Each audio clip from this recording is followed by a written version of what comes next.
Hey guys, I'm Iulia and welcome back to my channel.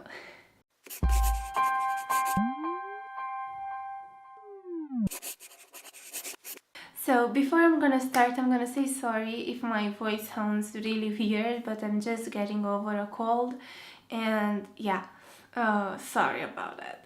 Okay, now let's get started and get into the actual video. Today we'll talk a bit about architectural sketching. Well, you may think that I'm a pro at this, at sketching and everything, but you cannot be more wrong than that, because I'm quite a bit of a perfectionist and it takes me quite a lot of time to measure everything up and then to sketch it properly and correctly. So yeah, I'm not a pro at this and I'm trying to learn this skill as well now with you. Some people look so flawless when they're drawing and they're just sketching something and it looks messy but still beautiful. I don't know how they can do it. I know that I'm not part of these people who look flawless when they are drawing. I'm still trying to learn as well a few tips and ways in which I can improve my architectural sketching and make my sketchbook look a bit better, even though I'm not the greatest talent at sketching. If you're struggling as well, I'm gonna try and share with you a few tips that would help us improve our architectural sketching skills. So yeah, for this video I took inspiration from a really cool book which is called Sketching for Architectural and Interior Design. I'm gonna show it to you here. So why I like this book so much? I like it so much because it actually makes you to put in the work, to actually learn something, create something. So it comes with example that you have to reproduce from the book, and that's extremely useful because sketching becomes better only with practicing, of course. To draw, you are forced to pause for a second and look at the subject in a new way. Yeah, so if you're asking me, this is extremely healthy because in today's society we are caught in a circle, in a never-ending circle of work, work, work, work, work, and we never stop for a moment to just breathe and be present in the moment. I don't know what's going on with today's society, but some things are changing and it's just, I don't know what's going on. So yeah, if you're actually drawing, take it as a therapy, as a meditation for you, because you will have to stop to look at the object, analyze it. You have to be present, you have to understand it, you know, you have to take a moment and be there, look at the object, analyze it, and that's extremely important. But yeah, that's a different story. Let's continue with our video. When you draw, try to use ink. Why I'm saying this? Because this way you will know that you have to be a bit more careful and you have to understand the object really well before sketching it. So, step number 1, study your object and its scale. If you're doing this in the wrong way, your sketch is gonna look extremely wrong. So this part is very important.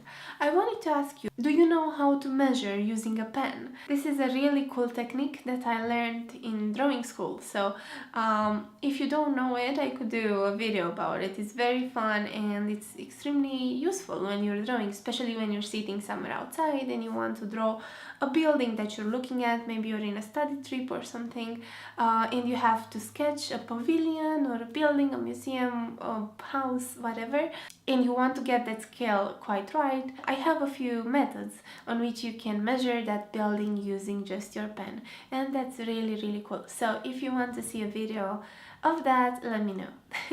Number 2, when you're drawing interiors, maybe you're an interior designer, you don't have to be necessarily an architect or wannabe architect. Try to draw everything using really thin, simple lines. Maybe it's gonna look quite bad and messy, but if the scale is right and you have these lines, it's gonna look quite okay-ish. Next thing would be to add numbers onto your sketch. So the things that are closer to you will be numbered with 1, and the ones that are further away from you can be 2, 3, 4. It depends how far away they are from you, and you'll see in a second why, because this is extremely helpful. The next thing is to add the details and add some people in, of course. People are extremely useful in drawings because it adds scale to your drawing, obviously, and it makes it feel more alive. So now, when it comes to rendering your sketch, you have to use markers if you have some. I didn't have markers to show you in my example, but I'm gonna show you the example from the book. Use a lighter gray for those areas where you wrote 1 or 2. These are the areas that are closer to you, and for the bits of the building that are further away from you, use your darker gray, and you will see that it's gonna make an impact. When the whole drawing is done, you can see the difference between the layers and you can understand the drawing extremely well, and your building is going to have some depth. Yeah, tip number 3. This is gonna be a game changer and all your sketches are going to look so much better. You will see. Try to learn how to draw a few textures, for example, for wood, for brick, concrete, metal, and so on. By doing this, you will add another level of information to your sketch. And the thing is, the more detailed a sketch it is, the better it's gonna look. Always. So yeah, I'm gonna show you now the example from the book, just for you to see how much difference texture can make in a drawing. You know what? I have a really cool idea. Drawing, just like anything else, is a skill. It can be learned with practice, of course. And I have an idea. Let's do something. Let's do a sketch per day for a week. What do you think? Put your timer on. It shouldn't take you longer than 10 minutes.